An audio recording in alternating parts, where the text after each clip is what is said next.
ជ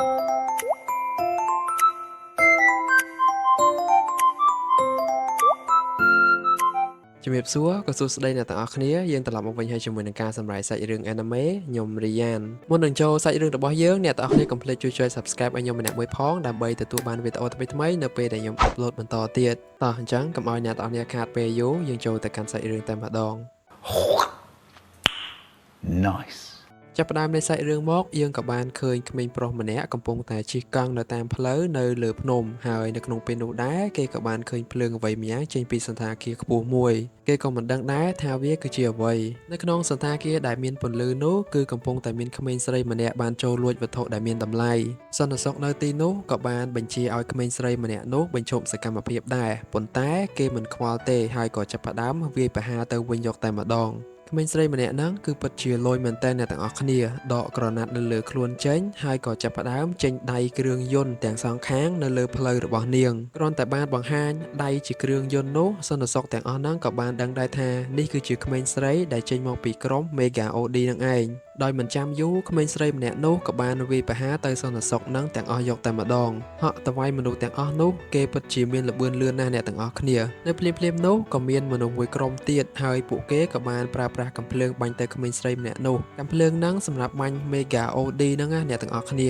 ទើបបាញ់ក្មេងស្រីនឹងជាប់ហើយយើងក៏បានឃើញតួអង្គប្រុសមួយទៀតដែលគេជាមេក្រុមនឹងហើយពេលនោះគេក៏និយាយមើលងាយទៅកាន់ក្មេងស្រីម្នាក់នឹងដែរហើយគេនឹងដណ្ដើមយកប្រអប់4ជ្រុងនោះមកវិញអពៈមួយហ្នឹងក៏មានដៃជាគ្រឿងយន្តផងដែរអ្នកទាំងអស់គ្នា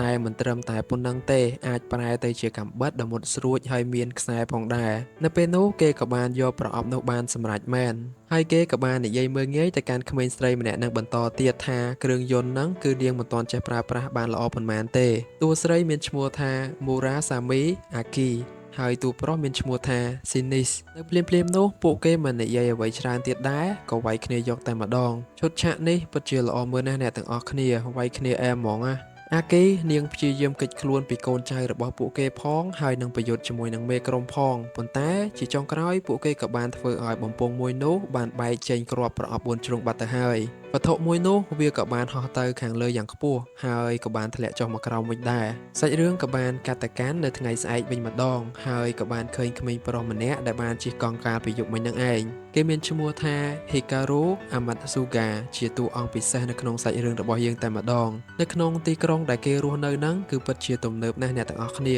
មានសុទ្ធតែដ្រូនដឹកអីវ៉ាន់ថែមទៀតនៅក្នុងរទេះភ្លើងទៅសាលារៀន Hikaru ពិតជាឆ្ងល់មែនតើនៅកាលពីយប់មិញដែលគេបានឃើញភ្លើងចេញពីអគារមួយគេក៏បានព្យាយាមឆែកមើលនៅក្នុងទូរស័ព្ទដូចគ្នាប៉ុន្តែដូចជាមិនទទួលបានព័ត៌មានអ្វីទេគ្រាន់តែអង្គុយនៅក្នុងរទេះភ្លើងហ្នឹងអ្នកទាំងអស់គ្នាក៏ពិបាកដែរអពៈនេះជិះដេកលក់បាត់ដេកមកលើតួអង្គប្រុសរបស់យើងទៀត Hikaru រៀងចម្លែកចិត្តដែរពីព្រោះបានឃើញមនុស្សចាស់ពីរនាក់កំពុងតែខ្សឹបខ្សៀវគ្នាហើយក៏សម្លឹងមកមើលគេដែររួចពេលនោះមកគេក៏ចាប់ផ្ដើមមិនសូវស្រួលខ្លួនទេនៅក្នុងពេលនោះដែរគេក៏បានជួបជាមួយនឹងមិត្តរួមថ្នាក់របស់ខ្លួនពួកគេក៏បានជជែកគ្នាអំពីរឿងនេះរឿងនោះឡើងបែកពពុះមាត់តែម្ដងប៉ុន្តែតួអង្គប្រុសរបស់យើងមិនបានស្ដាប់ទេដាក់កាសនៅត្រចៀកហើយមើលទូរស័ព្ទធ្វើពង្ើយមានមិត្តម្នាក់ក៏បាននិយាយថាកាលពីយប់មិញ Hikaru បានធ្វើដៃចងេងចងាងតែម្នាក់ឯងនៅមាត់បង្អួចមិនដឹងថាមានរឿងអ្វីទេប៉ុន្តែតួអង្គរបស់យើងបាននិយាយថាគេអត់បានធ្វើអីទេគ្រាន់តែចេញពីពអួចបន្ទប់ហ្នឹងហើយមើលទៅខាងក្រៅហ្នឹងណា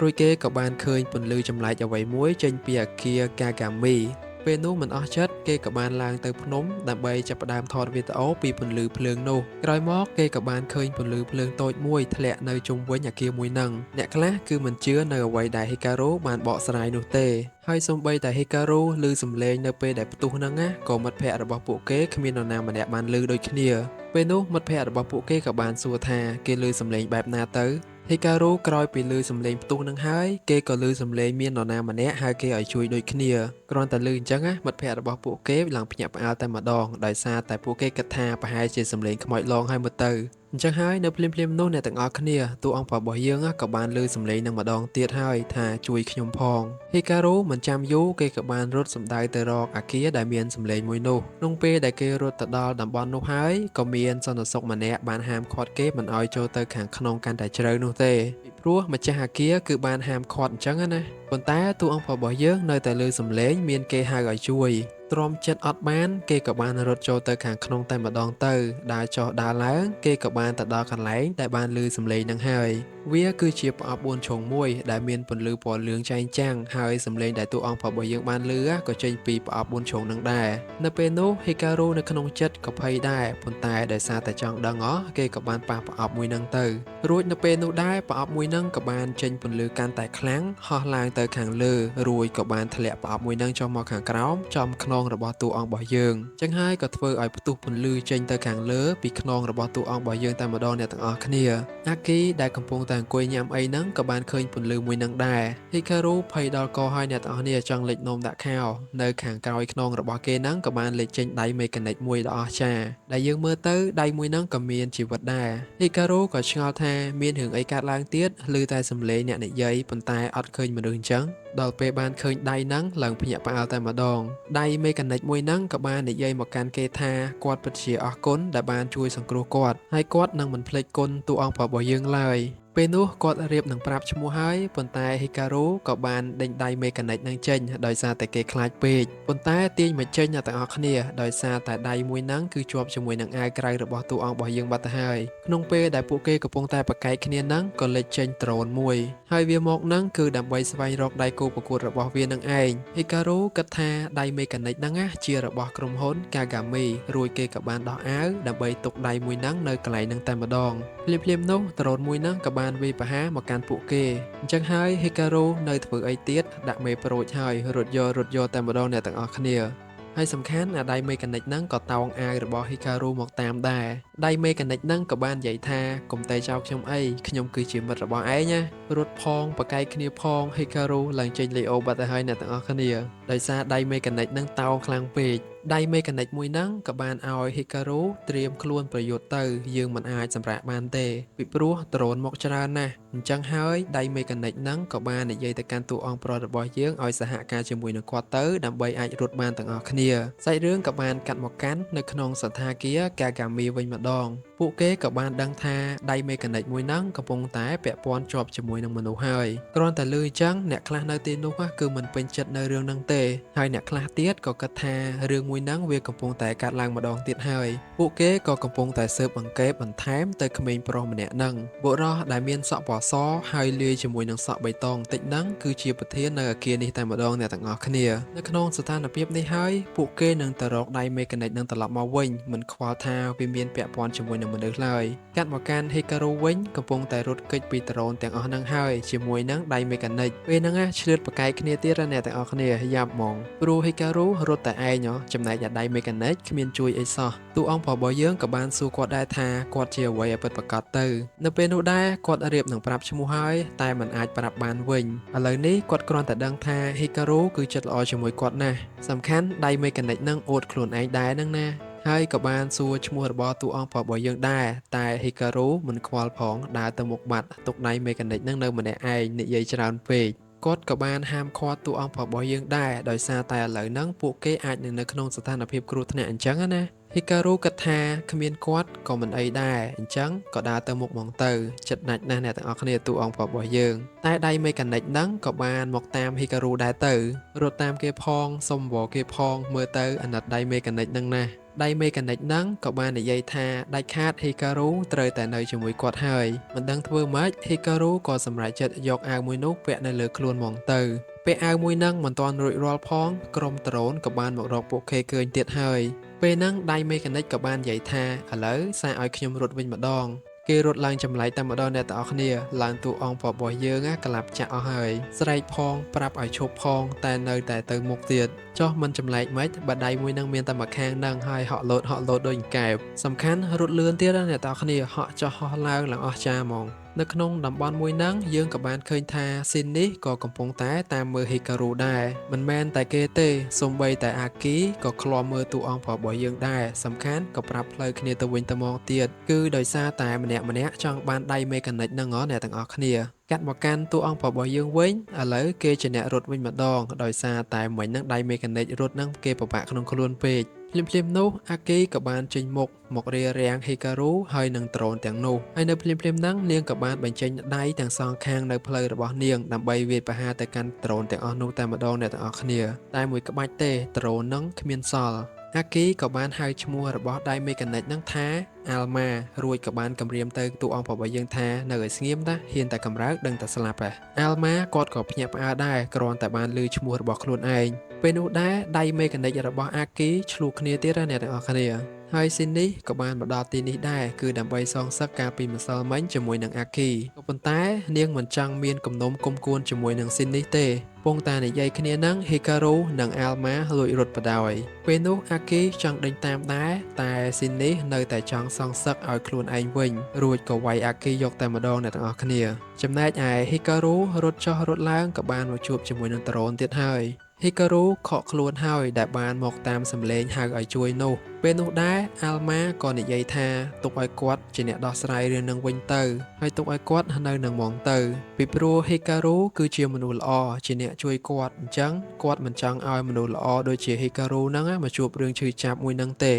តែហេការុក៏គិតថាគេជាអ្នកទទួលរឿងមួយនេះដោយខ្លួនឯងបើទុកអាល់ម៉ានៅម្នាក់ឯងវាដូចជាបន្សល់ទុករឿងមួយដែលមិនល្អជាប់ខ្លួនអញ្ចឹងហើយមានតែតតាំងជាមួយនឹងបញ្ហាហើយនៅពេលនេះកាតកានស៊ីននេះវិញអាគីវាយឡើងខ្ទប់ជាងហ្មងអ្នកទាំងអស់គ្នារួចក៏បានមករកហេការុម្ដងទៀតអញ្ចឹងនាងឃើញថាហេការុចង់តតាំងហើយមានតែបំពេញបំណងហ្មងទៅនៅពេលនោះហេការុភ័យខ្លះៗដែរហ្នឹងណាពីព្រោះមិនដែលវាយគ្នាផងតែអាល់ម៉ាក៏បានប្រាប់ពីរបៀបវាយទៅបើមិនដូច្នេះទេចេញពីកន្លែងហ្នឹងមិនកើតទេ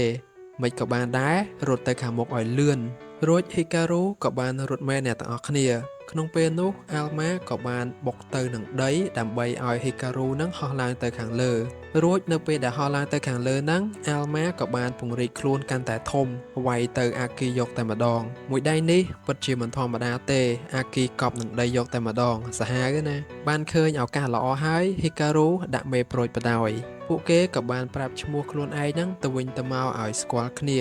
ហើយហេការុស្គាល់ឈ្មោះរបស់អាល់ម៉ានៅពេលដែលអាគីហៅនឹងហើយនៅក្នុងអាគារកាហ្គាមីយើងក៏បានឃើញក្មេងប្រុសម្នាក់កំពុងតែយំដោយសារតែគេបាត់បង់ប្រអប់មេកានិកអញ្ចឹងណានោះគឺកាលពីនៅក្មេងប៉ុន្តែយើងក៏បានឃើញមនុស្សម្នាក់ទៀតដែរដែលមានដៃមេកានិកដូចទៅនឹងហេការុតែយ៉ាងណាគេនៅតែព្យាយាមចង់បានអាល់ម៉ាត្រឡប់មកវិញដូចនេះប្រកាសជាបជាកូនចៅឲ្យទៅរកតួអង្គរបស់យើងទៀតហើយចាប់ផ្ដើមនៃសាច់រឿងមកយើងក៏បានឃើញហេការុកំពុងតែដើរទៅសាលារៀនជាមួយនឹងអាល់ម៉ាដោយសារតែគេជាប់ជាមួយនឹងអាវក្រៅរបស់ហេការុហើយអាល់ម៉ានៅមិនចេះស្ងៀមទេដោយសារតែផ្លែកអារម្មណ៍ពេកបានឃើញនេះថ្មីឃើញនោះថ្មីអញ្ចឹងចេះតែអឺតកចេញមកហេការុមិនដឹងថាត្រូវធ្វើម៉េចទេមួយអាល់ម៉ានឹងប្រាប់មិត្តភ័ក្តិក៏មិនកើតដែរពេលទៅដល់ក្នុងថ្នាក់ហេការុភ័យញាស់ខ្លួនហើយគឺដោយសារតែមានសិស្សស្រីម្នាក់ដែលគេគឺជាអាគីនឹងហើយនាងដឹងថាតួអង្គរបស់យើងរៀននៅហ្នឹងនាងក៏មកតាមបដ ாய்ពេលនោះមានសិស្សប្រុសម្នាក់ហៅនាងឲ្យចូលអង្គុយដែរប៉ុន្តែ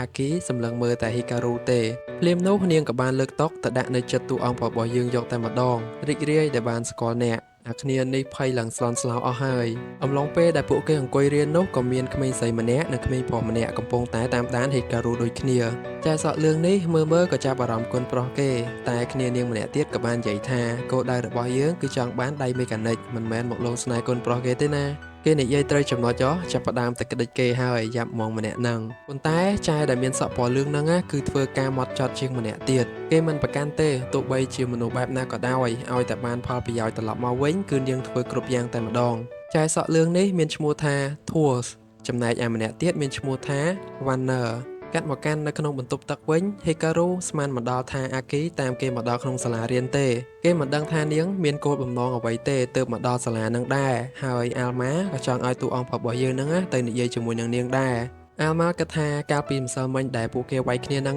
ប្រហែលជានាងចង់និយាយរឿងអ្វីមួយជាមួយនឹងពួកយើងហើយតែយ៉ាងណាហេការុនៅតែមិនទុកចិត្តហើយព្រមទាំងចង់ប្តឹងប៉ូលីសទៀតកំពុងតែនិយាយគ្នាសុកហ្នឹងអាល់ម៉ាហូតក្រដាសជូតមាត់ឡើងពេញបន្ទប់ទឹកតែម្ដងអ្នកទាំងអស់គ្នាយ៉ាប់ហ្មងនៅភ្លាមនោះអាគីក៏បានចូលមកដល់បន្ទប់ទឹកតែម្ដងហើយនាងបាននិយាយថាមិនចាំបាច់ប្តឹងប៉ូលីសទេដ្រូនទាំងអស់ហ្នឹងគឺជាកូនចៅរបស់កាហ្គាមីបើសិនជាពួកគេចាប់បានពួកគេនឹងដោះលែងហេការុវិញទេ នាងមកនេះគឺចង់ឲ្យ Hikaru សហការជាមួយគ្នារួចនាងនឹងធ្វើអង្គរៈរបស់តួអង្គរបស់យើង Hikaru ភ័យពេកមានបានស្ដាប់ណាគេក៏បានរត់ចេញពីបន្ទប់ទឹកយកតែម្ដងដោយសារតែបន្ទប់ទឹកមួយហ្នឹងគឺជាបន្ទប់ទឹករបស់មនុស្សប្រុសនៅពេលដែលពួកគេរត់ចេញពីបន្ទប់ទឹកហ្នឹងមិត្តភ័ក្តិរបស់ Hikaru ក៏បានឃើញដែរដែលនាងមានឈ្មោះថា Meru ពេលនោះភ្ញាក់ផ្អើលដែរហ្នឹងណាព្រោះជាបន្ទប់ទឹករបស់មនុស្សប្រុសប៉ុន្តែអាគីដែលជាមនុស្សស្រីហ្នឹងក៏បានចេញពីកន្លែងហ្នឹងដែរ Hikaru បានរត់ឡើងទៅខាងលើហើយក៏បានជួបជាមួយនឹងមិត្តភ័ក្តិរបស់គេពីរនាក់ទៀតដោយសារតែសិស្សស្រីដែលទើបតែចូលហ្នឹងមករកតួអង្គរបស់យើងរហូតអញ្ចឹងពួកគេក៏បានបង្អាប់ទៅ Hikaru ទៅថា Hikaru ហើយនិង Aki ប្រហែលជាមានតែអ្នកតំណងអីជាមួយគ្នាហ្មង Hikaru ព្យាយាមបកស្រាយប្រាប់ពួកគេយ៉ាងម៉េចក៏ពួកគេនៅតែមិនជឿដែរហើយពេលនោះ Aki ក៏បានតាមមកខាងលើនឹងទៀតមិត្តភ័ក្តិរបស់ Hikaru ក៏ណាស់ទៀតអ្នកទាំងអស់គ្នាកំពុងតែរត់ពួនតែពួកគេបែរជាហៅ Aki នឹងឲ្យមកមើលតួអង្គរបស់យើងវិញប៉ុន្តែមានណាតែមួយផ្លែតសោះតួអង្គរបស់យើងបាត់ខ្លួនបាត់កំពុងតែលាក់ខ្លួនហ្នឹងណា Alma ធ្វើបាប Hikaru ដល់ហើយពីព្រោះមិនចង់ឲ្យគេលាក់ខ្លួននោះទេពេលនោះ Meru ក៏បានមកតាមដែរនាងក៏បានបន្លប់ Aki ណែនាំខ្លួនរាក់ទាក់ជាមួយនឹងនាងយកនំយកនេះឲ្យនាងញ៉ាំអញ្ចឹងណាដល់ពេលអញ្ចឹង Aki អត់គួរសមទេចាប់អានំហ្នឹងយកចូលមាត់តែម្ដងអ្នកទាំងអស់គ្នាចាប់យកហ្មងណា Alma គឺពិតជាចង់ឲ្យ Hikaru ទៅនិយាយជាមួយនឹង Aki ណាស់ហើយនិយាយច្រើនពេកតួអង្គរបស់យើងក៏បានដាក់កាសនៅតិចស្ដាប់យកតែម្ដងអត់ចង់ឮណាគេនិយាយច្រើនទេសំខាន់ដៃមេកានិកហ្នឹងក៏ឆ្ងល់ទៀតហើយថាតិចហ្នឹងគឺជាអីគេ Hikaru និយាយថាវាគឺជាអ្វីដែលមនុស្សអាចស្ដាប់បានស្ដាប់សំឡេងហើយកាសហ្នឹងវាគឺជាអ្វីដែលសម្រាប់ពាក់ដើម្បីការពារសំឡេងរំខាននៅជុំវិញខ្លួនយើង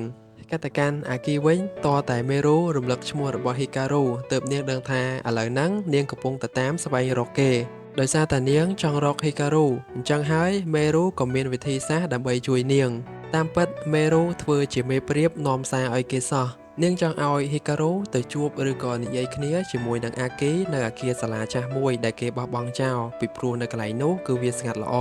ពេលនោះនាងក៏ឲ្យតួអង្គរបស់យើងចូលទៅខាងក្នុងពីព្រោះចង់ឲ្យអ្នកមានស្នេហាគេនិយាយតែពីរនាក់អីចឹងណា Hikaru បានទៅជួបជាមួយនឹង Aki ហើយគេខំតែស្ដីបន្ទោសទៅកាន់នាងដោយសារតែគិតថានាងប្រើ Meru តែតាមពិតទៅ Meru គឺជាអ្នកធ្វើខ្លួនឯងទាំងអស់នៅរឿងរ៉ាវទាំងអស់ហ្នឹងនៅពេលនោះ Aki ក៏បានប្រាប់ថានាងគឺជាក្រុមអាវុធហើយនាងបានទទួលភារកិច្ចមើលថែ Alma ហើយក៏ធ្វើជាអង្គរៈរបស់គាត់ផងដែរអញ្ចឹងហើយនាងនឹងនាំអ្នកទាំងពីរហ្នឹងទៅទីស្នាក់ការរបស់នាងវិញ Hikaru រៀងស្ទាក់ស្ទើរចិត្តដែរប៉ុន្តែ Alma បានទុកចិត្តទៅលើ Aki ហើយព្រោះនាងនឹងការពារពួកគេណាមួយគឺដោយសារតែចង់ស្វែងយល់ពីខ្លួនឯងបន្ថែមទៀតពីព្រោះគេអត់ស្គាល់ពីខ្លួនឯងហ្នឹងសូម្បីតែបន្តិចដូចនេះហើយ Hikaru ក៏បានដោះអាវក្រៅរបស់ខ្លួនឯងចេញដើម្បីបង្ហាញទៅកាន់ Aki ថានៅពេលដែលគេបានដោះអាវនៅខាងក្រៅនឹងចេញណា Alma ដឹងតែមិនអាចផ្លាស់ប្ដូរទីតាំងខ្លួនឯងបានទេនៅពេលដែលបានឃើញ Hikaru ដោះអាវចេញហើយ Alma ក៏ចេញទៅជាមួយដែរ Aki គឺពិតជាភ្ញាក់ផ្អើលមែនទែនព្រោះដោយសារតែអាវុធទាំងអស់ហ្នឹងគឺត្រូវតែជាប់ជាមួយនឹងសាច់របស់មនុស្សសូម្បីតែមនុស្សយន្តរបស់ Aki ក៏និយាយដែរថាវាគឺមិនអាចទៅរួចទេយ៉ាងណា Alma ត្រូវតែជាប់ជាមួយនឹងសាច់មនុស្សអញ្ចឹងហើយ Aki នឹងត្រូវពិនិត្យមើល Hikaru បន្ថែមទៀតនៅលើបញ្ហានេះនៅពេលនោះដែរ Hikaru បានឲ្យ Alma ពង្រីកខ្លួនឲ្យធំដោយកាលពីម្សិលមិញប៉ុន្តែគាត់ធ្វើអត់បានទេគឺដោយសារតែគាត់អត់មានកម្លាំងគ្រប់គ្រាន់នៅភ្លាមៗនោះតួអង្គរបស់យើងក៏បានយក Alma រត់តែម្ដងអ្នកទាំងអស់គ្នាអញ្ចឹងហើយ Aki ក៏ដេញតាមដែរទៅតួអង្គរបស់យើងរត់ចុះរត់ឡើងក៏បានទៅជួបជាមួយនឹង Meru នាងក៏សួរថាមិនហើយនិយាយត្រូវគ្នាអត់អាគ្នានេះកំពុងតែស្លន់ផងមកជួបអញ្ចឹងទៀតធัวនាងកំពុងតែក្លំមើលសកម្មភាពរបស់ Hikaru ចំណែកឯ Wanna ចុះទៅពិនិត្យមើលដល់ទីតាំងតែម្ដងដោយសារតែមានក្មេងស្រីម្នាក់កំពុងតែនៅមាត់ច្រកចូលអញ្ចឹងហើយនាងមិនអាចចូលទៅខាងក្នុងបានទេរួចក៏បានរាយការណ៍ប្រាប់ទៅធัวផងដែរកាត់មកកាន់តួអង្គរបស់យើងវិញកំពុងតែរត់គេចខ្លួនពី Aki ហើយប៉ុន្តែ Aki នៅតែអាចរកឃើញ Hikaru ឃើញទៀតពិតជាសាហាវហ្មង Aki ឃើញថាតួអង្គរបស់យើងគឺធ្វើឲ្យ Alma មិនមានចលនាផ្លាស់ទីមួយកន្លែងទៅមួយកន្លែងបានអញ្ចឹងហើយនាងក៏គិតថាប្រហែលជា Hikaru នឹងកំពុងតែធ្វើអ្វីមួយឬក៏មានគម្រោងអ្វីមួយប្រើគាត់ដែលជាប្រយោជន៍ដល់ខ្លួនឯងប៉ុន្តែពេលនោះ Alma ក៏បាននិយាយប្រាប់ដែរថា Hikaru គឺជាមនុស្សតែម្នាក់គត់ដែលបានជួយសង្គ្រោះគាត់នៅពេលនោះដែរ Alma ព្យាយាមបង្ហាញកម្លាំងរបស់ខ្លួនដែលអាចពង្រីកខ្លួនធំបាននឹងតែមិនអាចធ្វើបាននោះទេអញ្ចឹងហើយក៏ធ្វើឲ្យ Aki ខឹងខ្លាំងណាស់នាងក៏ចង់សម្លាប់ Hikaru ចោលដែរតែនៅភ្លាមៗនោះ Meru ក៏បានចូលមកពីព្រោះនាងបានឮសំឡេងខ្លាំងៗនៅខាងក្នុងអញ្ចឹងណា ហើយនាងក៏បានឃើញអាគីកំពុងតែនៅពីលើហីការូពេលហ្នឹងមេរូភ្ញាក់ផ្អើលខ្លាំងមែនទែនអាគីបាននិយាយថាចូលមកធ្វើអីពួកគេកំពុងតែរវល់អញ្ចឹងហើយសូមចាក់ចេញពីកន្លែងហ្នឹងចុះដូចនេះគ្នាក៏រត់ចាក់ចេញពីកន្លែងហ្នឹងតែម្ដងទៅរត់ឡើងលឿនហ្មងណាអៀនផងអីផងហើយនៅតាមផ្លូវ Warner ក៏ឃើញនាងចាក់ចេញអញ្ចឹងជាឱកាសល្អដែលនាងអាចចូលទៅខាងក្នុងបានហើយចំណែកឯ Hikaru ក៏នៅតែបន្តគេចខ្លួនពីអាគីផងដែរគេចពីអាគីបានសម្រេចក៏ទៅជួបជាមួយនឹង Warner វិញម្ដងពួកគេតាមរក Hikaru គឺមកពីក្រុម Kagami នឹងឯងពេលនោះ Hikaru ក៏ស្ដីឲ្យនាងខ្លាំងៗយកតែម្ដងដោយសារតែដ្រូនរបស់ពួកគេហ្នឹងស្ទើរតែសម្លាប់ Hikaru ហើយនៅភ្លាមៗនោះ Warner ក៏បានបង្ហាញអំពីគ្រឿងយន្តរបស់ខ្លួនចេញមកហើយគេគ្រាន់តែចង់ឲ្យ Alma ត្រឡប់ទៅក្រុមរបស់គេវិញតែប៉ុណ្្នឹងឯងអញ្ចឹងហើយគេក៏បានបើកការវាយប្រហារទៅលើតួអង្គរបស់យើងយកតែម្ដងគ្រឿងយន្តរបស់គេក៏បានបញ្ចេញសម្លេងអ្វីម្យ៉ាងដែលធ្វើឲ្យ Hikaru បានអស់កម្លាំងបាត់ទៅហើយនៅពេលនោះដែរ Warner ក៏បានបើកទ្វារដើម្បីឲ្យធัวងាយស្រួលបាញ់សម្លាប់ទៅលើ Hikaruប៉ុន្តែពេលនោះ Alma ក៏បានគេចខ្លួនទាន់ជាមួយនឹងតួអង្គរបស់យើងធัวជាអ្នកបាញ់ហើយបាញ់អត់ត្រូវក៏ស្ដីបន្ទោសទៅកាន់ Warner ទៀតហើយ Warner ហ្នឹងគឺខុសរហូតហ្មងអ្នកទាំងអស់គ្នាធัวនៅតែបន្តបាញ់ Hikaru ទៀតហើយ Hikaru របស់យើងរត់បែកខ្ទិះហើយអ្នកទាំងអស់គ្នា Alma ឆ្ងល់ថាក្រុមរបស់ពួកគេហ្នឹងចង់បានអីឲ្យពិតប្រាកដទៅក្នុងពេលដែលធัวនិង Warner កំពុងតែវាយប្រហារមកកាន់តួអង្គរបស់យើងពេលនោះអាគីក៏បានចេញមកជួយដែរពេលបានជួបគ្នាអញ្ចឹងម្នាក់ក៏បាននិយាយមើលងាយគ្នាទៅវិញទៅមកអារបៀបឌឺដងគ្នាអ្នកទាំងអស់គ្នា Warner ក៏ឆ្ងល់ដែរថាអាគីបានដៃមេកានិកនេះមកពីណាសំខាន់នៅពេលនោះដៃមេកានិករបស់អាគីទាំងពីរក៏បាននិយាយមើលងាយទៅកាន់មេកានិករបស់ Warner ផងដែរត្រឹមជាកញ្ចេះរបស់គេតែប៉ុណ្្នឹងឯងពួកឯងភ្លាមនោះ Warner ក៏បានសើចរួចគេក៏បានបញ្ចេញសម្លេងឲ្យអាគីស្គាល់រសជាតិដែរទៅអញ្ចឹងហើយនៅពេលនោះក៏ធ្វើឲ្យអាគីអស់កម្លាំងដូចទៅនឹង Hikaru ដែររួចមកអាប៉ែហ្នឹងក៏បាននិយាយមើលងាយទៅកាន់អាគីវិញម្ដងទៅ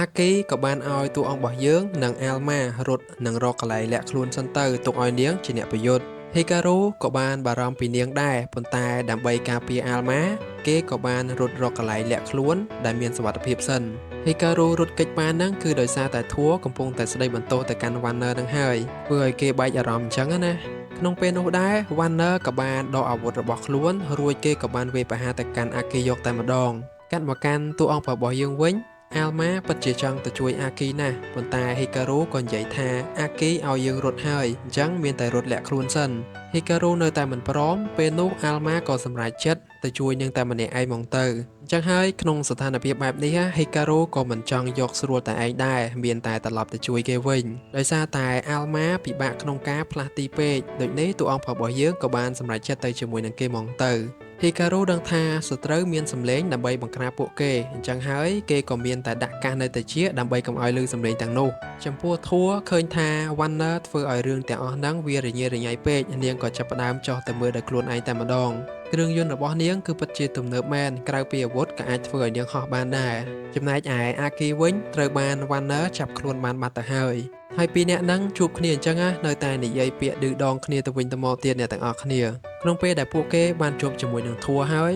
នាងក៏បានសើចចំអកទៅអាគីផងដែរពួកគេមិនបានសម្លាប់អាគីទេព្រោះមានភារកិច្ចត្រូវតែយកនាងត្រឡប់ទៅវិញពួកគេត្រៀមនឹងទៅរក Hikaru បន្តទៀតហើយតែ Hikaru ក៏បានមកដល់ភ្លាមៗតែម្ដងហើយសំខាន់ពេលនឹងរត់រកចង់វាយគេទៀតពេលនោះ Hikaru និយាយឌឺទៀតថាអាសំលេងដែលគេធ្វើអំបញ្ញមិញហ្នឹងដឹងតែមិនអាចធ្វើអីគេបានទៀតហើយពីព្រោះដោយសារតែគេមានកាសពាក់នឹងឯងរួចក៏រត់ទៅវាយគេយកតែម្ដងអត់ខ្លាចគេទេអ្នកទាំងអស់គ្នាHikaru ក៏បានដោះអាវរបស់ខ្លួនជាមួយនឹង Alma ដើម្បីគប់ឲ្យវាទៅចិត្តអាគីដើម្បីជួយស្រាយចំណងអញ្ចឹងណាតែមានណាដៃគ្នាខ្លីពេកហ្នឹងស្រាយចំណងមានបានណាអ្នកទាំងអស់គ្នាហើយក្នុងពេលនោះដែរ Hikaru ក៏បានហក់ទៅជួយបន្តទៀតពេលនោះធัวក៏បានបាញ់ពីបេក្របត្រូវត្រចៀករបស់ Hikaru ធ្វើឲ្យរបូតកាសចេញពីត្រចៀកហ្មងទៅហើយពេលនោះ Hikaru ក៏បានស្រាយចំណងបានសម្រេចអាគីក៏ចាប់ផ្ដើមវាយប្រហារទៅកាន់ពួកគេភ្លាមៗមិនចាំយូរនោះទេរួចក៏បានចាប់ធัวធ្វើជាផែលដើម្បីទៅវាយ Warner បន្តទៀតក្នុងពេលនោះដែរ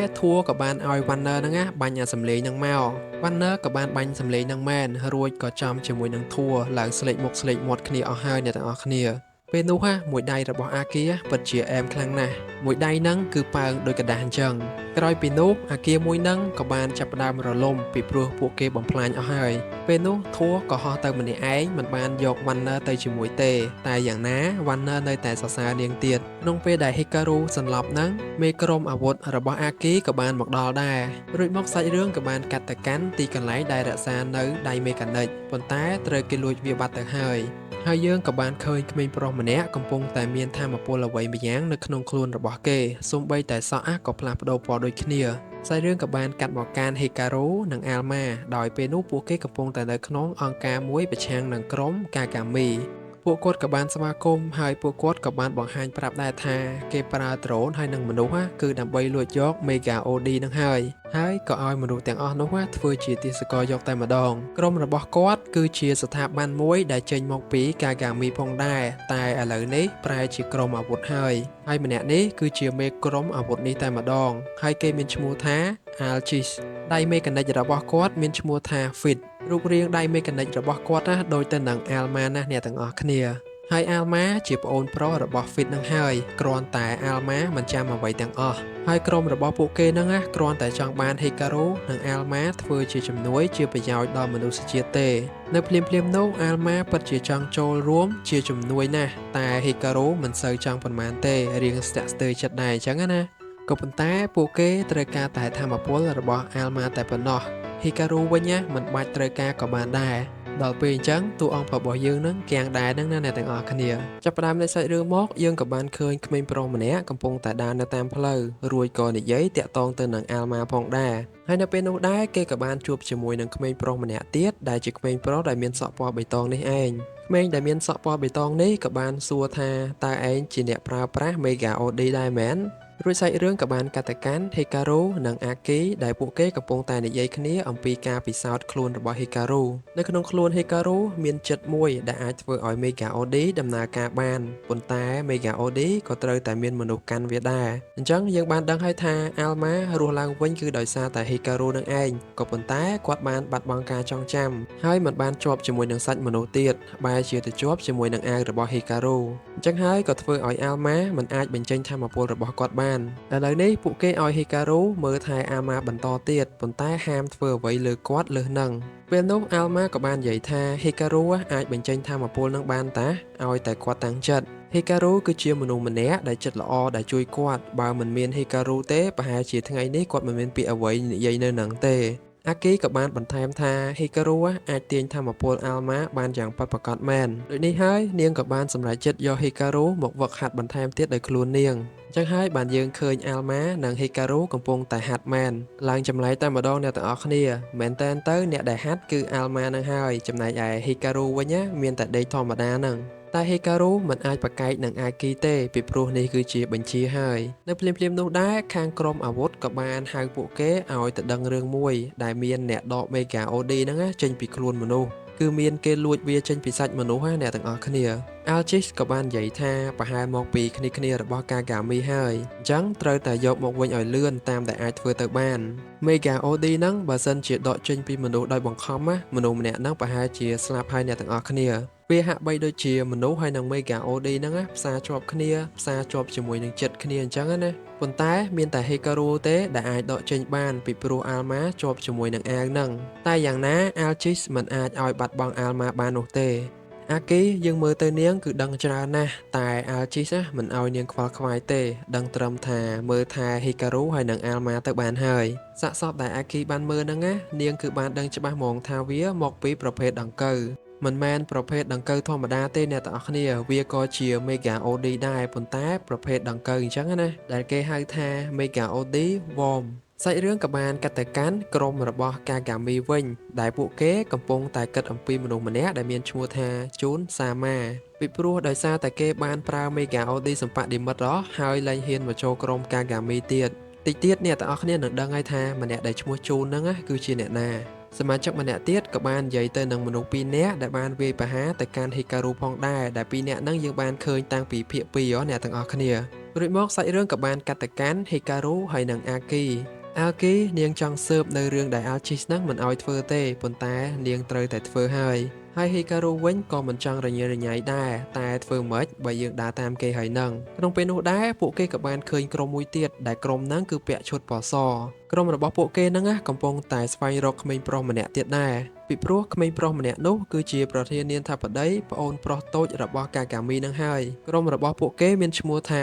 Y Riven ជាក្រុមតូចមួយដែលពួកគេចង់បំពេញការងារផ្ទាល់ខ្លួននឹងឲ្យបានល្អហើយឡើងតំណែងអញ្ចឹងណាអ្នកទាំងអស់គ្នាហើយពួកគេក៏មកពីកាកាមីដែរសំខាន់មេក្រុមម្នាក់ហ្នឹងក៏មានមនុស្សយន្តផងដែរអ្នកទាំងអស់គ្នាដែលមានឈ្មោះថា Jo នៅភ្លាមៗនោះ Hikaru និង Aki ក៏បានបង្ហាញខ្លួនឲ្យពួកគេបានឃើញអាគីក៏បានសួរទៅកាន់ក្រុមរបស់ពួកគេថាជាក្រុមរបស់កាកាមីដែរមែន Hikaru មិនដឹងថាអាគីមានគោលបំណងអ្វីនោះទេពីព្រោះមកតាមតែគេហ្នឹងតែអាគីគ្រាន់តែចង់ឲ្យតួអង្គរបស់យើងនៅចិត្តនាងរហូតទៅហើយកុំបង្ហាញអាល់ម៉ាឲ្យអ្នកដទៃបានឃើញអីឲ្យសោះធ្វើមិនក៏បានដែរឲ្យតែនៅចិត្តនាងដើម្បីមានសុវត្ថិភាពក្នុងពេលនោះដែរអាគីក៏បានសួរពួកគេថាមានស្គាល់ Mega OD ប្រភេទ Worm ដែរឬទេពីព្រោះវាគឺជាប្រភេទ Mega ដែលមានថាមពលខ្លាំងណាស់ពួកគេមិនបានឆ្លើយទេអ្នកទាំងអស់គ្នាហើយព្រមទាំងដឹងថាអាគីពាក់ព័ន្ធជាមួយនឹង Mega OD អញ្ចឹងហើយនៅភ្លាមៗនោះគេក៏បានបញ្ជាកូនចៅឲ្យទៅចាប់ Hikaru និងអាគីយកតែម្ដងពេលនោះអាគីមិនគួរសមទៀតទេ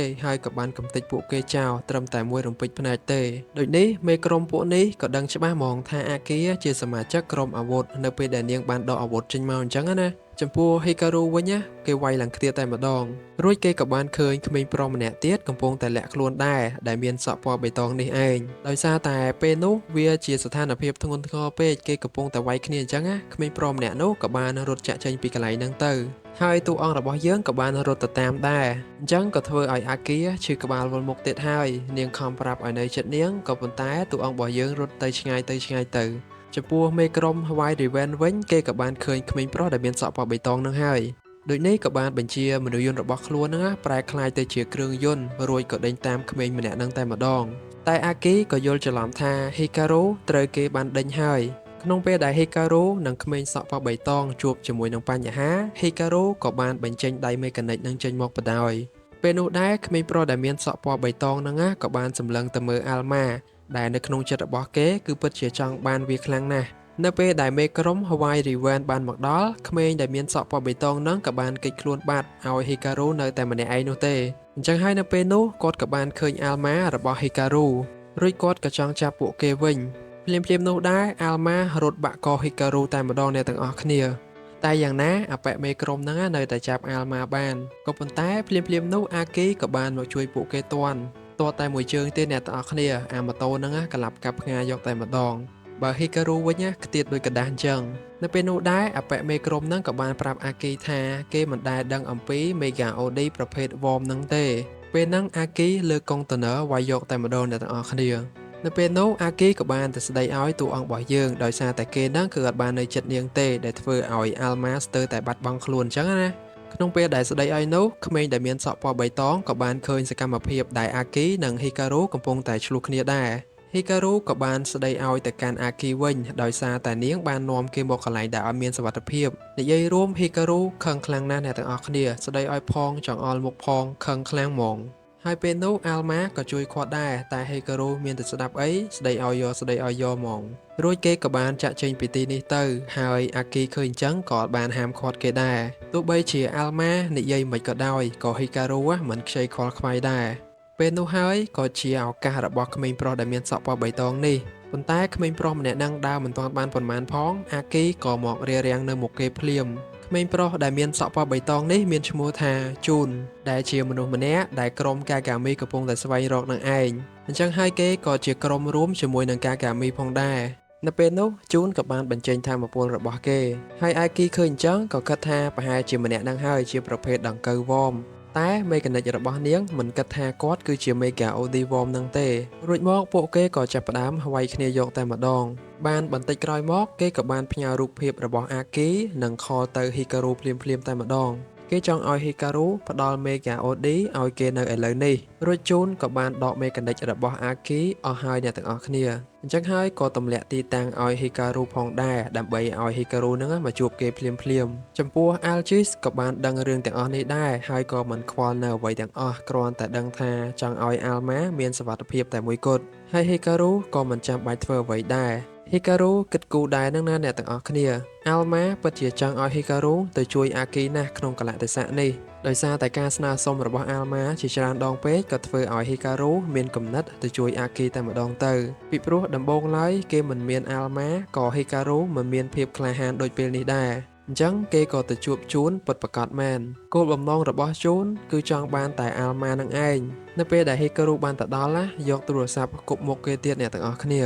ជូនពិតជាចង់បាន Alma ណាស់គឺដោយសារតែឮគេថាមានអ្នកណាបាន Alma អ្នកនោះនឹងមានកម្លាំងថាមពលខ្លាំងរួចពេលនោះគេក៏បានវាយប្រហារទៅកាន់ Hikaru និង Alma ដើម្បីឲ្យគេបានឃើញពីសមត្ថភាពអស្ចារ្យរបស់ Alma នឹងឯង Hikaru និង Alma ព្យាយាមចូលទៅយក Sinnis និង Dex ដែលជាមេកានិករបស់ Aki នឹងហើយតែពិបាកចូលណាស់អ្នកទាំងអស់គ្នាគេដាក់តែមួយដៃនឹងហោះដូចក្រដាស់បាត់ទៅហើយសំខាន់ឆ្ងាញ់អាត្រង់ដែលនិយាយមើលងាយទៅកាន់ Hikaru ដែល Hikaru មិនអាចប្រើប្រាស់ Alma បានទៀតពេលនោះដែរ Hikaru ក៏បានបញ្ចេញកំហឹងវាយទៅជូនបានមួយដៃដែរទម្រាំតែបានមួយដៃហ្នឹងកិច្ចខ្លួនចង់ឈួតហើយត្រង់នេះអែមណាស់អ្នកទាំងអស់គ្នាជូនក៏បានបញ្ជាខ្សែពណ៌បៃតងរបស់គេហ្នឹងទៅរួមព័ទ្ធ Hikaru ហើយនិង Alma រួចក៏បានឆក់ពួកគេឲ្យអស់កម្លាំងផងដែរអញ្ចឹងហើយជូនអត់ចាំយូរទេក៏បានចាប់ដក Alma ចេញពី Hikaru យកតែម្ដងអ្នកទាំងអស់គ្នានិយាយទៅអាប៉ែនេះវាយគេអត់មានរញើតដៃទេពេលនោះជូនខំតែមានឯណាពេលនោះ Alma បើកភ្នែកមកវិញហើយក៏ហក់ទៅបុកជូនបានមួយគ្រាដែរមើលទៅត្រង់នេះពិតជាអាណិត Alma ណាស់អ្នកទាំងអស់គ្នាហើយជូនក៏ឆ្ងល់ដែរមិនបានជាដាច់ចេញជាពីរចឹងហើយនៅដំណើរការទៀត Alma ក៏អស់កម្លាំងហើយក៏បានដេកហើយពេលនោះ Hikaru ក៏បានដឹងខ្លួនមកវិញដែររួចគេក៏បាននឹកឃើញនៅពេលដែលគេបានជួយ Alma ដំបងពីព្រោះក្នុងពេលនោះមានតែ Alma ទេដែលបានហៅគេឲ្យទៅជួយក្នុងពេលដែលជួយហ្នឹងក៏បានយកដៃទៅប៉ះ Alma អញ្ចឹងណាអ្នកទាំងអស់គ្នាអញ្ចឹងហើយ Hikaru ក៏បានយកដៃរបស់ខ្លួនឯងហ្នឹងទៅប៉ះ Alma ម្ដងទៀតលើកនេះ Alma គ្រប់ដណ្ដប់ទៅដៃរបស់ Hikaru បញ្ចេញថាមពលខ្លាំងណាស់អ្នកទាំងអស់គ្នា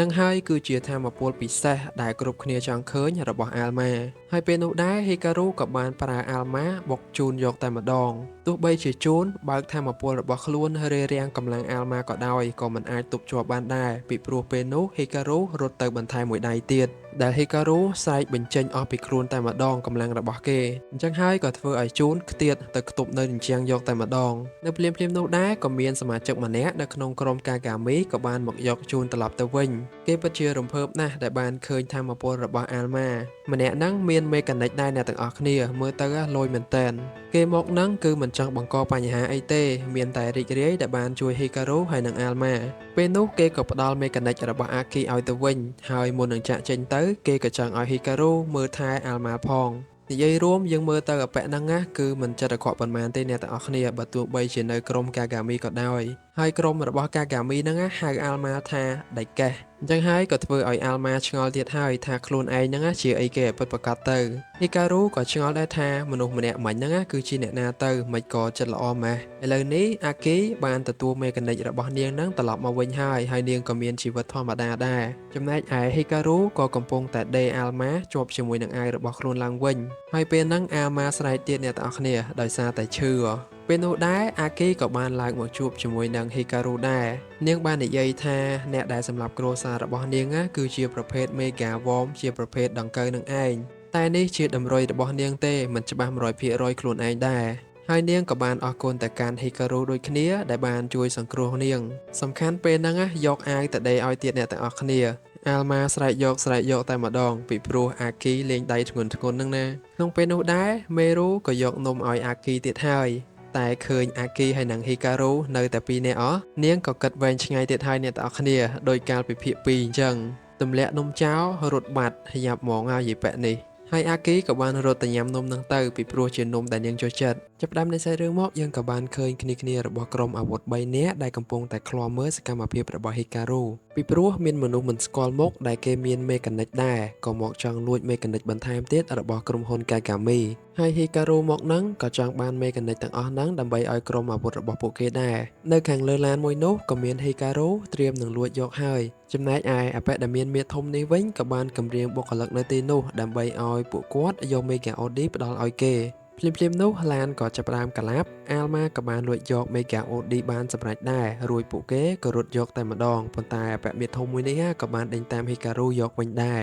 គេទាមទារចង់បានតែមេហ្គាអូឌីនឹងទេតែហ៊ីការូនិងអាល់ម៉ាមានតែព្រមឯណាដាក់មេប្រូចហើយក្នុងពេលនោះដែរថានីក៏បានចេញទៅជួយហ៊ីការូដែរហ្មងទៅចំណែកឯអពមធមនេះបាញ់គ្រាប់បែកធ្វើបាបតួអង្គប្រុសរបស់យើងណាស់អ្នកទាំងអស់គ្នាគេតែងតែព្យាយាមចង់បានមេហ្គាអូឌីមកវិញតែហ៊ីការ៉ូមិនបានឲ្យទេរួចនៅពេលនោះគេក៏បានបាញ់មួយគ្រាប់ទៅកាន់តួអង្គប្រុសរបស់យើងក៏ប៉ុន្តែបាញ់មិនត្រូវនោះទេពីព្រោះថានេះបានមកយកហ៊ីការ៉ូចេញពីកន្លែងនោះបាត់ទៅហើយថានេះក៏មានមេកានិកដែរអ្នកទាំងអស់គ្នាមេកានិករបស់គេនឹងមានឈ្មោះថាគេរិចលៀបនោះគេរិចក៏បានស្ដីបន្ទោសទៅកាន់អាល់ម៉ាដោយសារតែគេប៊ីសនឹងធ្វើឲ្យហ៊ីការ៉ូបាត់បង់ជីវិតទៅហើយក្នុងពេលនោះដែរអពមធមនោះក៏បានវាយប្រហារទៅកាន់ពួកគេបន្តទៀតហើយអាគីក៏បានចេញមកទប់ទល់ជាមួយនឹងអពមធមនឹងយកតែម្ដងនាងក៏បានឲ្យតួអង្គប្រុសរបស់យើងចាក់ចេញពីកន្លែងមួយនេះសិនដូចនេះហើយអាគីនិងអពមធមនោះក៏បានប្រយុទ្ធគ្នាយកតែម្ដងអ្នកទាំងអស់គ្នាមេកានិករបស់គេគឺមិនសូវខ្លាំងប៉ុន្មានទេវាយជាមួយនឹងអាគីតែមួយផ្លែតក៏សន្លប់បាត់នៅពេលនោះក៏មានមេកានិកមួយទៀតដែលមានពណ៌ស្វាយដិតខ្លាំងមែនទែនមកចូលខ្លួនទៅបញ្ជាអពមធមនឹងទៅប្រយុទ្ធជាមួយនឹងអាគីបន្តទៀតហើយលើកនេះគេមានមាឌធំជាងមុនទៅទៀតមិនត្រឹមតែប៉ុណ្ណឹងទេសូម្បីតែកម្លាំងរបស់គេក៏ខ្លាំងជាងមុនដែរសង្កត់អាគីស្ទើរតែស្លាប់ទៅហើយក្នុងពេលនោះដែរអាគីនិងមនុស្សយន្តរបស់នាងក៏បានឃើញមេកានិកប្រភេទដង្កូវពណ៌ស្វាយនឹងនៅពីក្រោយខ្នងរបស់អពមធមនឹងអាគីវាយមិនឈ្នះអពមួយនឹងទេតែនៅភ្លាមនោះហ៊ីការ៉ូក៏បានចេញមកជួយនាងទាន់ពេលវេលាមួយគ្រាប់ឡាស៊ែរបស់អពមួយនឹងគឺហ៊ីការ៉ូគ្រាន់តែយកដៃអាល់ម៉ាក្រវាសចេញតែបន្តិចទេគឺការពារខ្លួនបានយ៉ាងល្អ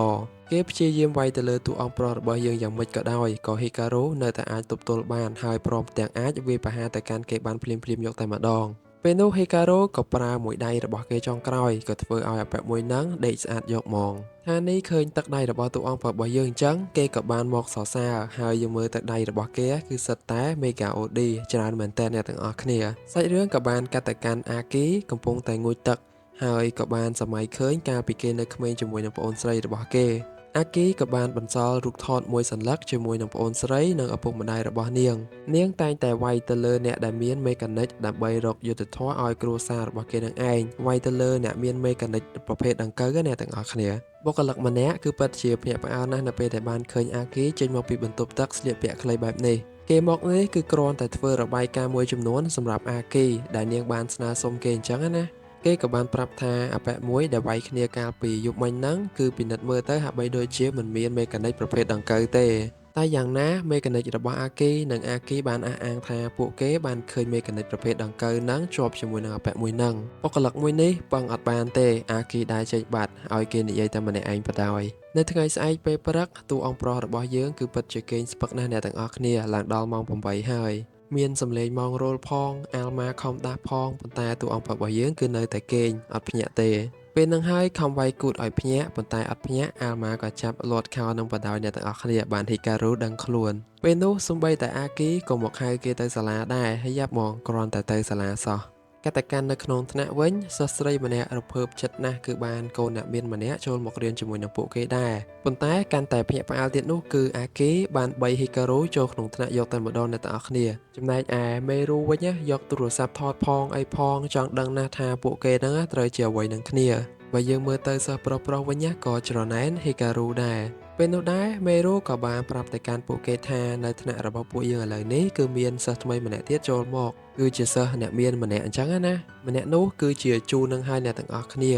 ជូនមករៀននៅទីនេះគឺដើម្បីស្វែងរកហ៊ីការ៉ូនឹងហើយក្នុងពេលនោះអាគេមិនបាននិយាយច្រើនទេគេក៏បានវាយប្រហារទៅកាន់ជូនយកតែម្ដងព្រោះនាងមិនចង់ឲ្យគេមកប៉ះពាល់ជាមួយនឹងហ៊ីការ៉ូទេតែជូនមានតែខ្លាចអីចង់វាយបានតាពីព្រោះថ្ងៃមុនអាគីប៊ីសនឹងស្លាប់ក្នុងដៃរបស់គេទៅហើយនៅពេលនោះដែរគេរៀបនឹងចាប់ការទៅលើអាគីហើយប៉ុន្តែគ្នារបស់គេម្នាក់ទៀតក៏បានប្រាប់ថាកុំប្រើមេកានិកផ្ដេសផ្ដាសនៅសាលាអីម្នាក់ហ្នឹងគឺជាអ្នកមកយកជូនពេលវាយគ្នាអត់ឈ្នះជាមួយនឹងហ៊ីការ៉ូហ្នឹងអ្នកទាំងអស់គ្នាកាលពីភាគមុនហ្នឹងឯងនៅពេលនោះជូនក៏បានយល់ព្រមហើយគេក៏បាននិយាយទៅកាន់ហ៊ីការ៉ូថាគេមកនេះគឺកញ្ចាប់ហ៊ីការ៉ូនឹងឯងហើយក៏យកមេហ្គាអូឌីដែរក៏ប៉ុន្តែមិនមែនឥឡូវនេះទេពីព្រោះមេកានិករបស់គេហ្នឹងគឺមិនទាន់អាចគ្រប់គ្រងបានដោយសារតែចាញ់មេកានិករបស់ហ៊ីការ៉ូថ្ងៃមុននោះប៉ុន្តែបើមេកានិករបស់គេប្រសើរឡើងវិញហើយគេនឹងកំទេចហ៊ីការ៉ូហើយ ពេលនោះអាល់ម៉ាមើលឃើញថាជូនហាក់បីដូចជាស្គាល់គេច្បាស់អញ្ចឹងគេក៏បានសួរជូនអំពីខ្លួនឯងឲ្យតែប្រាប់គាត់អាល់ម៉ាប្រាប់ពីហ៊ីការូវិញហ្មងប្រាប់ឲ្យអស់ហ្មងថាគាត់ចូលចិត្តញ៉ាំអីហើយពេលទំនេរគាត់ចូលចិត្តមើលស្រីស្អាតអញ្ចឹងណាឡើងហ៊ីការូគាំងតែម្ដងអ្នកទាំងអស់គ្នាក្នុងពេលនោះដែរអាគីក៏បានហក់ទៅវាយជូនបន្តទៀតពីព្រោះខ្លាចមានបញ្ហាច្រើនតែអាល់ម៉ាក៏បានចាប់នាងជាប់ពីព្រោះគេចង់ដឹងពីខ្លួនឯងសិនតែមានអ្នកណាឆ្លោះប្រកែកគ្នាពេញនឹងហ្មងឡើងជូនឈរមើលជូនគ្រាន់តែនិយាយថាគេមិនធ្វើបាបហ៊ីការូនៅសាលាទេតែបើនៅក្រៅសាលាត្រៀមខ្លួនឲ្យហើយទៅពេលដែលហ៊ីការូនៅក្នុងសាលាអញ្ចឹងអាគីដើរតាមគ្រប់កន្លែងបើទោះបីជាទៅដល់ទីណាក៏ដោយក៏នាងតាមតាន់ដែរដែលធ្វើឲ្យតួអង្គប្រុសរបស់យើងគឺពិតជាធុញនាងមែនតែនទៅកន្លុកកលៀតណាក៏អាគីទៅតាមដែរបាយថ្ងៃត្រង់ក៏មិនបានញ៉ាំទៀតឡើងមកល្អូម្នាក់ឯងហើយពេលនោះជូនក៏បានលើកកាតខ្មៅឲ្យហ៊ីការូបានឃើញកាតខ្មៅហ្នឹងគឺសម្រាប់តែអ្នកមានទេអ្នកទាំងអស់គ្នាដែលមានកាតមួយហ្នឹងជូនសម័យថាគ្នារបស់គេម្នាក់ហ្នឹងក៏បានប្រាប់គេថាហ៊ីការូមានភាពខុសគ្នាជាមួយនឹងគេដោយសារតែការញ៉ាំអាហារហ្នឹងហើយដូចនេះហើយគេក៏ចង់ភេហ៊ីការូញ៉ាំអីដែរនិយាយគ្នាមិនទាន់បានប៉ុន្មានផងអាគេក៏មកទៀតហើយរួចក៏និយាយទៅកាន់ជូនថាបើសិនជាគេទិញរបស់ញ៉ាំឲ្យហ៊ីការូគេក៏ត្រូវទិញឲ្យនាងញ៉ាំដែរបើមិនអញ្ចឹងទេនាំពួកគេទៅប៊ូហ្វេយកតែម្ដងទៅតែជូនភេបានតែហ៊ីការូទេមិនបាននិយាយថាភេអាគីដែរណាចឹងហើយក៏ឆ្លោះគ្នាទៀតទៅហើយយ៉ាប់ហ្មងពីអ្នកនេះហ៊ីការូក៏បានចូលមកកាន់បន្ទប់ទឹកវិញហើយអង្គុយគិតថាធ្វើយ៉ាងម៉េចអាចនិយាយជាមួយនឹងជូនបានគេក៏នឹកឃើញថាសាលាមានការលេងកីឡាអញ្ចឹងគេក៏ចូលរួមដើម្បីបាននិយាយជាមួយនឹងជូនហ្មងទៅតែមានណាអ្នកទាំងអស់គ្នាគ្រាន់តែចូលទៅស៊ីមួយបាល់របស់គេបាត់ទៅហើយសកម្មភាពមួយហ្នឹងជូនក៏ឃ្លាំមើលតួអង្គរបស់យើងដែរឆ្លៀតពេលបាននិយាយគ្នាអញ្ចឹងណាក៏ប៉ុន្តែអាគេតាមរញ៉េរញ៉ៃគេរហូតអ្នកទាំងអស់គ្នានិយាយទៅអាគេគឺអត់ឈប់ហ្មងចំណែកឯហ៊ីការូវិញស៊ីបាល់ឡើងស្លាប់បាត់គ្មានបានសាច់ការអីទេហើយបើមេរូវិញឲ្យតែបានឃើញហ៊ីការូនិងអាគេដឹងតែសួរហើយថាអាគេជាមនុស្សសំខាន់របស់ហ៊ីការូមែនឬមួយក៏សំខាន់សម្រាប់ជូនវិញមានគេចង់បានតួអង្គប្រុសរបស់យើងច្រើនណាស់មេរូក៏សម្រេចចិត្តថាធ្វើជាអ្នកកាត់ក្តីឲ្យពួកគេយកតែម្ដងមេរូក៏បានឲ្យពួកគេហ្នឹងវាយគ្នាយកហ៊ីការូយកតែម្ដងអ្នកទាំងអស់គ្នាចេះតែមានហ្មងមេរូចំណែកឯអាគេនិងជូនវិញកំពុងតែចង់សងសឹកគ្នាទៅវិញទៅមកផងអញ្ចឹងជាពេលវេលាល្អហើយក្នុងពេលដែលពួកគេរៀបនឹងវាយគ្នាហើយហ៊ីការូក៏បានដឹងខ្លួនក៏ប៉ុន្តែមិនដឹងខ្យល់អីទេមេរូក៏បានប្រាប់ទៅកាន់តួអង្គរបស់យើងថាពីរនាក់ហ្នឹងគឺកំពុងតែប្រកួតដើម្បីយកហ៊ីការូហើយអាល់ម៉ាក៏ព្យាយាមឲ្យតួអង្គរបស់យើងហ្នឹងទៅហាមឃាត់អាគេនិងជូនដើម្បីកុំឲ្យវាយគ្នាដែរហើយគាត់នឹងទៅនិយាយជាមួយនឹងជូនតែពីរនាក់តែម្ដងហ៊ីការូក៏បានឃើញក្រដាសប៊ូហ្វេមួយនៅជាប់ខ្លួនរបស់អាគេរួចក៏ស្រែកប្រាប់អាគេថាគេនឹងនាំនាងទៅញ៉ាំប៊ូហ្វេមួយហ្នឹងអាគេកន្លែងតែស្ដាប់ហ៊ីការូក៏បានស៊ីមួយដៃរបស់គេបាត់ទៅហ៊ីការូធ្វើបែបហ្នឹងគឺចង់និយាយជាមួយនឹងជូនតាមសម្រួលពេលនោះអាគេក៏បានយល់ព្រមជាមួយនឹងតួអង្គប្រុសរបស់យើងរួចនាងក៏បានយកមេរូទៅមួយកន្លែងសិនហ៊ីការូនិងអាល់ម៉ាក៏បានមកនិយាយជាមួយនឹងជូនស្ងាត់ៗហើយអាល់ម៉ាពិតជាចង់ដឹងពីខ្លួនឯងណាស់គេក៏ព្យាយាមសួរទៅកាន់ជូនដែរដែលតាក់ទងទៅនឹងខ្លួនឯងហ្នឹងណាជូនក៏បាននិយាយថាមើលទៅអាល់ម៉ាគឺពិតជាធ្ងន់ធ្ងរណាស់អត់មានចាំអីមិនបន្តិចហ្មងអាល់ម៉ាគឺជាកម្មសិទ្ធិរបស់គ្រួសាររបស់ជូនបុរសម្នាក់នៅក្នុងរូបថតមួយនេះគឺជាយ៉ាគូម៉ូកាហ្គាមីសូម្បីតែតួអង្គប្រុសរបស់យើងក៏បានស្គាល់បុរសម្នាក់នឹងដែរគាត់គឺជាអ្នកបង្កើតឬក៏ជាអ្នកអភិវឌ្ឍទីក្រុងគីតាកាហ្គាមីនឹងឯងមកដល់សប្តាហ៍ថ្ងៃនេះដូចនេះហើយទើបជូននិយាយថាអាល់ម៉ាគឺជាគ្រួសាររបស់គេនឹងឯងជូនមិនបានខ្វល់ទេថាពីមុនមកអាល់ម៉ាមានប្រវត្តិអ្វីខ្លះធ្វើអ្វីខ្លះជាមួយនឹងគ្រួសាររបស់ពួកគេតែបើសិនជាពួកគេចង់ដឹងពីខ្លួនឯងច្បាស់ណាស់មកតាមជូនមកចំណែកឯអាគីវិញគឺពិតជាឆ្លុះវង្វេងជាមួយនឹងការញ៉ាំណាស់អ្នកទាំងអស់គ្នាមើលអាកដាប៊ូហ្វេហ្នឹងគឺគ្មានចង់គិតអីទេនៅពេលនោះដែរគ្នារបស់អាគីក៏បានហៅនាងទៅនិយាយជាមួយនឹងគ្នាតាក់ទងទៅនឹងមេកាអូឌីវ៉មជាមេកានិកប្រភេទដង្កូវណាអ្នកទាំងអស់គ្នាចំណែកឯហ៊ីការូវិញក៏បានទៅដល់អគាររបស់កាហ្គាមីហើយនៅទីនោះគឺជាបណ្ណាល័យមួយដែលមានមនុស្សជាច្រើនចូលទៅទស្សនានៅទីនោះនៅពេលដែលពួកគេបានចូលទៅខាងក្នុងហើយគេក៏បានឃើញរូបថតរបស់លោកយ៉ាកូម៉ូយ៉ាងធំតែម្ដងអ្នកទាំងអស់គ្នាអាល់ម៉ាគឺពិតជារំភើបចិត្តណាស់ដែលបានឃើញរូបថតមួយនេះរហូតដល់តែស្រក់ទឹកភ្នែកទៀតគាត់ពិតជាសោកស្ដាយនិងបន្ទោសខ្លួនឯងណាស់ដែលមិនចាំរឿងរ៉ាវអ្វីទាំងអស់សាច់រឿងក៏បានកាត់ទៅកាន់ឋានីដែលកំពុងតែត្រូវបានមនុស្សម្នាក់កំពុងតែចាប់គំរាមទៅកាន់អាគីហើយដែលម្នាក់ហ្នឹងគឺមានមេកានិកប្រភេទដង្កូវពណ៌ស្វាយនឹងឯងអ្នកទាំងអស់គ្នាពណ៌មេកានិកហ្នឹងវាមានពណ៌ក្រហមបន្តិចហើយនិងពណ៌ស្វាយបន្តិចលាយចូលគ្នាទៅមួយពណ៌ហ្នឹងគឺពិតជាដិតណាស់អ្នកទាំងអស់គ្នា ក្នុងពេលនោះដែរតួម្នាក់ហ្នឹងក៏បានដកមេកានិកចេញពីខ្លួនរបស់ថានេះយកតែម្ដងអ្នកទាំងអស់គ្នាមើលទៅអាណិតណាស់រួចនាងក៏បានកំទេចមេកានិកមួយនោះថែមទៀតផងដែលធ្វើឲ្យអាគីភ្ញាក់ផ្អើលមែនទែនភ្លាមៗនោះអាគីក៏បានវាយប្រហារទៅកាន់គេដែរក៏ប៉ុន្តែនាងគេចខ្លួនលឿនណាស់រួចនាងក៏បានបោះមេកានិកមួយទៅកាន់ខ្លួនរបស់ថានេះដែលធ្វើឲ្យថានេះអាចបញ្ជាបានទៅវាយអាគីយកតែម្ដងអាគីគ្រាន់តែបានឃើញថានេះទៅជាបែបនេះនាងក៏បានដឹងថានេះគឺជាមេកានិកប្រភេទដង្កូវដែលបានចូលខ្លួនរបស់អពមិត្តធំកាលពីថ្ងៃមុននោះក្នុងពេលដែលអាគីប្រយុទ្ធជាមួយនឹងថានេះ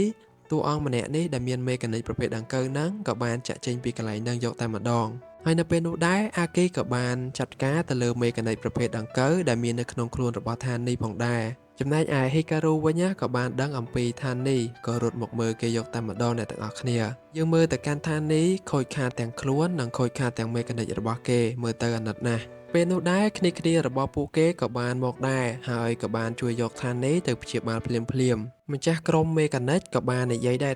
ថានេះអាចនឹងរស់រាងមានជីវិតធម្មតាទេតែគ្រាន់តែត្រូវការព្យាបាលហើយគាត់ក៏បានអរគុណទៅកាន់តួអង្គប្រុសរបស់យើងដែរដែលបានយកថានេះមកទាន់ពេលវេលាបែបនេះចំពោះមេកានិករបស់ថានេះគឺខូចខាតបាត់ទៅហើយគឺមានន័យថាបាត់បង់ជីវិតណាអ្នកទាំងអស់គ្នាក៏ប៉ុន្តែក៏អាចដាក់មេកានិកថ្មីមួយទៀតចូលទៅកាន់គាត់បានដូចគ្នាមនុស្សយើងបើសិនជាស្លាប់គឺស្លាប់ហើយ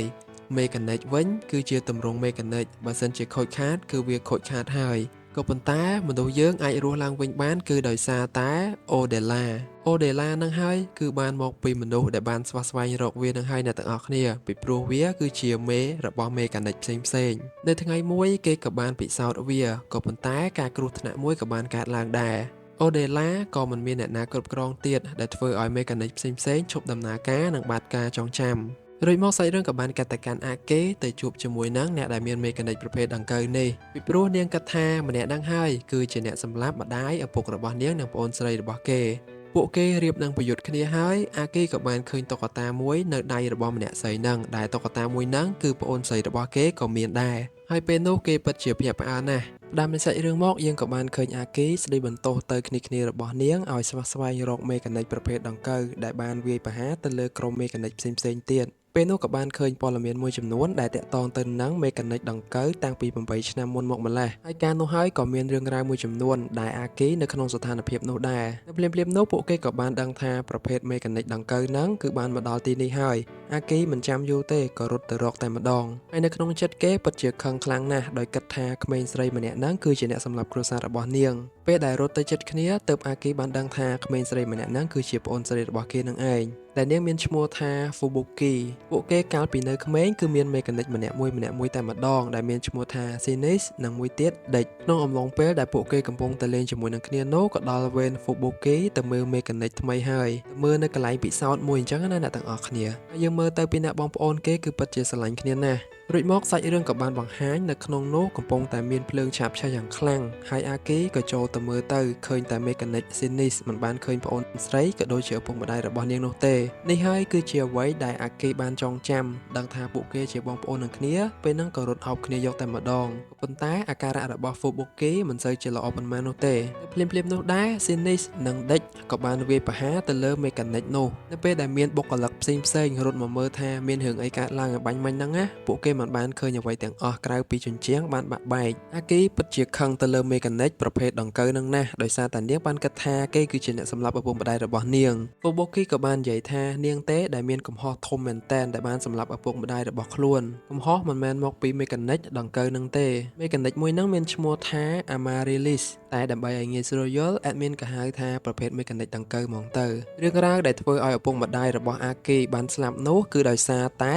ការពិសោធន៍មេកានិកថ្មីខុសបច្ចេកទេសសន្សំនេះសន្សំនោះទៅធ្វើឲ្យលើសកម្រិតក៏ផ្ទុះហ្មងទៅក្នុងអំឡុងពេលនោះមេកានិកមួយនឹងបានសម្លឹងទៅមើលប្អូនស្រីរបស់អាគីហើយក៏ចូលទៅចាប់នាងយកតែម្ដងសូម្បីតែពេលហ្នឹងមេកានិក Sinis ចូលទៅជួយក៏មិនកើតដែរពេលនោះអត់មាននរណាម្នាក់អាចគ្រប់គ្រងបានទេក៏ធ្វើឲ្យអ្នកនៅទីនោះបានបាត់បង់ជីវិតរួមទាំងឪពុកម្ដាយរបស់ពួកគេផងដែរ Fubuki ពិតជាសោកស្ដាយមែនទែនហើយក៏មិនបានទម្លាក់កំហុសនេះទៅលើមេកានិកប្រភេទដង្កូវដែរតែយ៉ាងណាអាគីនៅតែគិតថារឿងទាំងអស់នេះមេកានិកប្រភេទដង្កូវហ្នឹងគឺជាអ្នកបង្កើតវាឡើងពេលនោះនិយាយគ្នាសុកឡើង Fubuki សន្លប់បាត់ឈឹងតែម្ដង រួច mechanic ប្រភេទដង្កូវហ្នឹងក៏បាននិយាយប្រាប់ដែរថាតាំងពីមានរឿងនឹងកើតឡើងមកគឺ Fubuki ចិត្តរបស់នាងមិនស្ងប់ស្ងាត់បើយើងនិយាយឲ្យខ្លីទៅគឺសតិឬក៏ការគ្រប់គ្រងអារម្មណ៍របស់ខ្លួនឯងហ្នឹងអត់បានទាំងស្រុងអញ្ចឹងណាអ្នកទាំងអស់គ្នាហើយបើសិនជាអត់ព្យាបាលទេ Fubuki នឹងបាត់បង់ជីវិតហើយសាច់រឿងក៏បានកាត់ទៅកាន់ថ្ងៃស្អែកម៉ោង 8 ព្រឹកដោយរាល់ដងអញ្ចឹង Alma ដាស់ Hikaru ទៅសាលាមិនចង់ងើបទេអ្នកទាំងអស់គ្នា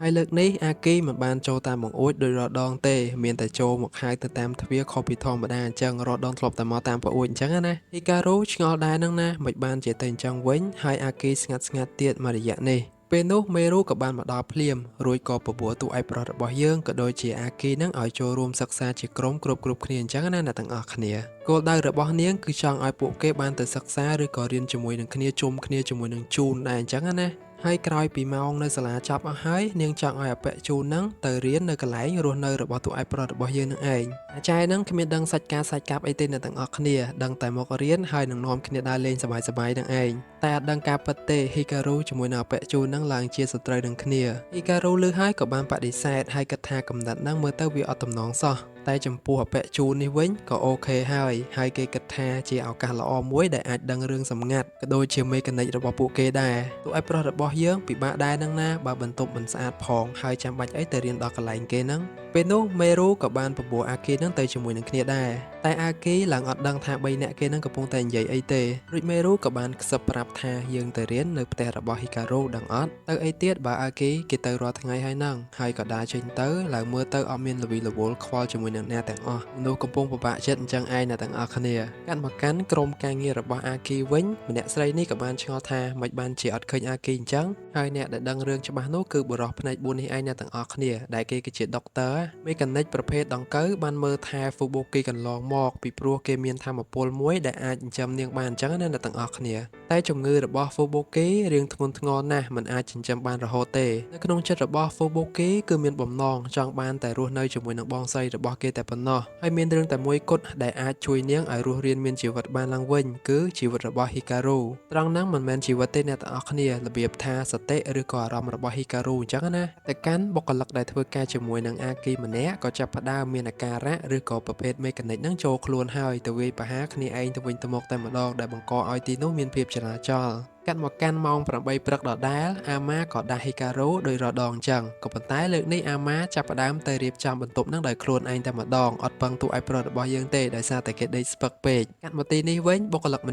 នាក់ក៏នាំគ្នាដុតដៃដុតជើងដើម្បីចាប់យកនរណាម្នាក់ដែលមានអាការៈដូចគ្នានេះមកទុកដោយឡែកសិនហើយបើសិនជាពួកគេមិនធ្វើអញ្ចឹងទេពពួកមេកានិកទាំងអស់ហ្នឹងនឹងបានរៀលត្បាតបង្កឲ្យមានចលាចលទៅដល់ទីក្រុងថែមទៀតផងមេក្រុមហ៊ុនអាមក៏ឲ្យគ្នារបស់ពួកគេនាំគ្នាបង្ក្រាបនិងដោះស្រាយបញ្ហាទាំងអស់ហ្នឹងទៅក្រុមខ្លះទៅក៏តាមសម្លាប់មនុស្សដែលបានដង្កូវមេកានិកនឹងចូលខ្លួនហើយប៉ះជាមួយនឹងពីក្រុមផ្សេងទៀតនិយាយទៅពួកគេតសម្ដីគ្នាក៏វាយគ្នាថែមហ្មងទ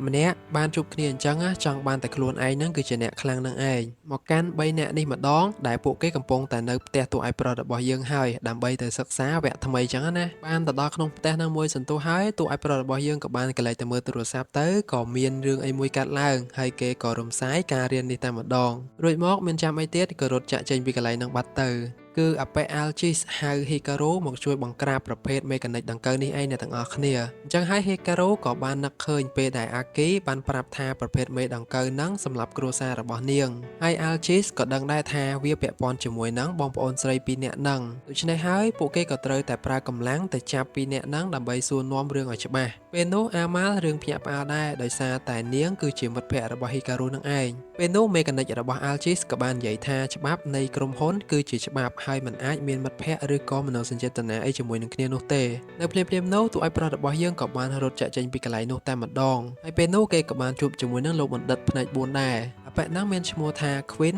ដែលជាដុកទ័រម្នាក់នៅក្បែរអាគីរហូតនៅចាំបម្រើអាគីអញ្ចឹងណាអ្នកទាំងអស់គ្នារួចមកក៏លេចចេញមនុស្សម្នាក់ទៀតក៏ធ្លាប់តាមសម្លាប់ Hikaru ផងដែរតែឥឡូវនេះគេចូលដៃចូលជើងនឹងជាមួយនឹងដុកទ័រផ្នែក4នឹងហើយបីតាមដាននិងស្វែងរកអាគីអញ្ចឹងណាហើយមេកានិករបស់អពៈមួយហ្នឹងក៏បានសុំទោសទៅកាន់តួឯកប្រុសរបស់យើងដែរដោយសារតែកន្លងមកហ្នឹងព្យាយាមសម្លាប់តួឯកប្រុសរបស់យើងឥឡូវនេះគេបានដឹងអំពីកំហុសខ្លួនឯងហើយមនុស្សយន្តរបស់គេហ្នឹងរាក់ទាក់មែនតើអ្នកទាំងអស់គ្នានិយាយលេងសើចជាមួយនឹង Alma ហើយក៏សរសើរថា Alma ហ្នឹងគឺជាមេកានិកមួយដែលល្បី ហើយក៏បានណែនាំខ្លួនគេនឹងទៅកាន់អាល់ម៉ាឲ្យដឹងទៀតដែលគេមានឈ្មោះថា Gagi Maru សំខាន់គេ slot boat ហើយចេះគិតគូរជាងម្ចាស់របស់គេទៀតអត់ចិត្តអាក្រក់ចិត្តខូខើដូចម្ចាស់វាទេពេលនឹងដែរអាមួយនឹងអត់ចង់ធ្វើតាមមេកានិកដែលជាប់ខ្លួនរបស់គេទេដោយសារតែមនុស្សខុសគ្នាអញ្ចឹងណាអ្នកទាំងអស់គ្នាមួយអាក្រក់មួយចិត្តល្អអញ្ចឹងទៅអញ្ចឹងហើយគេក៏សម្រេចចិត្តទៅជួយ Hikaru ដើម្បីស្វែងរក Aki និងប្អូនស្រីរបស់នាងភ្លាមៗនោះអពៈជូនក៏បានមកដល់ដែរត្រង់នេះយើងក៏បានឃើញអពៈមួយសក់ពណ៌ប្រផេះហ្នឹងជាកូនសិស្សរបស់ជូននឹងឯងអពៈជូននឹងតាមដាន Hikaru រហូតពីព្រោះចង់ដឹងថាគេមានថាមពលពិសេសនោះមកពីណាមកពីប្រភពណាអញ្ចឹងណាក៏ប៉ុន្តែពួកគេនៅស្ងៀមសិនមិនទាន់ចាប់ផ្ដើមធ្វើអ្វីទេចាំមើលស្ថានភាពសិនឥឡូវនេះ3នាក់នេះនៅតែបន្តស្វែងរកអាគីហើយអាល់ម៉ាគិតថាឥឡូវហ្នឹងជូនចូលរួមជាមួយនឹងពួកគេដែរហើយតែអពៈជូនក៏បាននិយាយទៅវិញថាកុំសង្ឃឹមឲ្យសោះថាខ្ញុំចូលរួមជាមួយនឹងពួកឯងណារបៀបថា